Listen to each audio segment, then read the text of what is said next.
اللہ الرحمن الرحیم۔ السلام علیکم۔ آج ہم پڑھیں گے کاؤنٹیبل اینڈ انکاؤنٹیبل ناؤنس کے بارے میں۔ کاؤنٹیبل اور انکاؤنٹیبل ناؤنس وہ ٹرمز ہیں جو کہ گرامر میں ناؤنس کو ان کے کاؤنٹیبلٹی کی بیس پر مختلف ٹائپس میں کیٹیگرائز کرتے ہیں۔ کاؤنٹیبل ناؤنس وہ ناؤنس ہیں جو کہ کاؤنٹ کیے جا سکتے ہیں اور پلورل یا سنگولر فارمز میں ہو سکتے ہیں۔ مثال کے طور پر بک جو ہے کاؤنٹیبل ناؤن ہے۔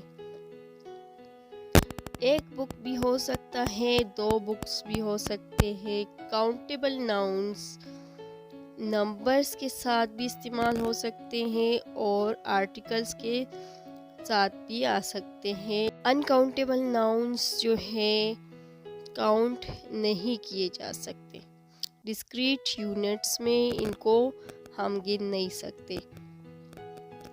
یہ جو ہے عام طور پر ایبسٹریکٹ چیزوں کو یعنی جن کو ہم محسوس کر سکتے ہیں لیکن ان کو ٹچ نہیں کر سکتے، ایسی چیزوں کو یا ایسے سبسٹانسز کو جن کو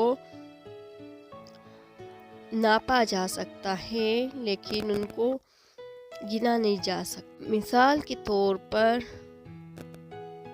واٹر، انفارمیشن اور فرنیچر۔ ہم ایسا نہیں کہہ سکتے کہ 2 واٹرز یا 3 انفارمیشنز۔ تاہم یہ نوٹ کرنا ضروری ہے کہ کچھ ناؤنس جو ہیں ان کے کاؤنٹیبل ناؤنس بھی آ سکتے ہیں اور انکاؤنٹیبل میں بھی ہو سکتے ہیں۔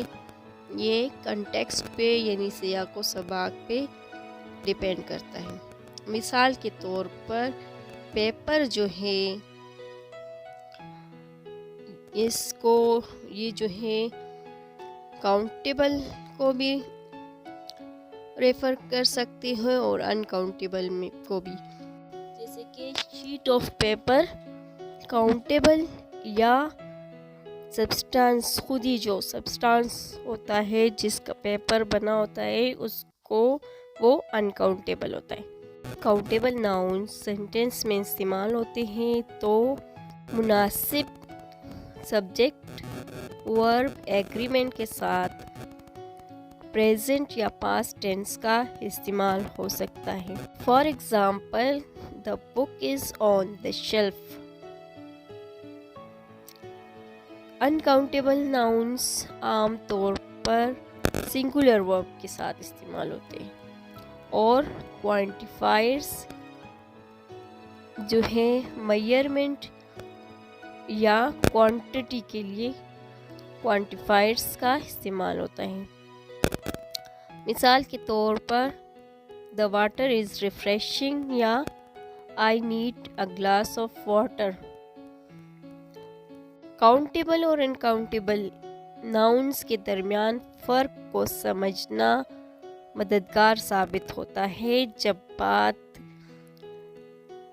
ناؤن یوزیج یعنی اسم کے استعمال، سینٹینس سٹرکچر یعنی جملے کی ساخت اور ان کے ساتھ مناسب آرٹیکل اور کوانٹیفائرز کا تعین کرنے کی ہو۔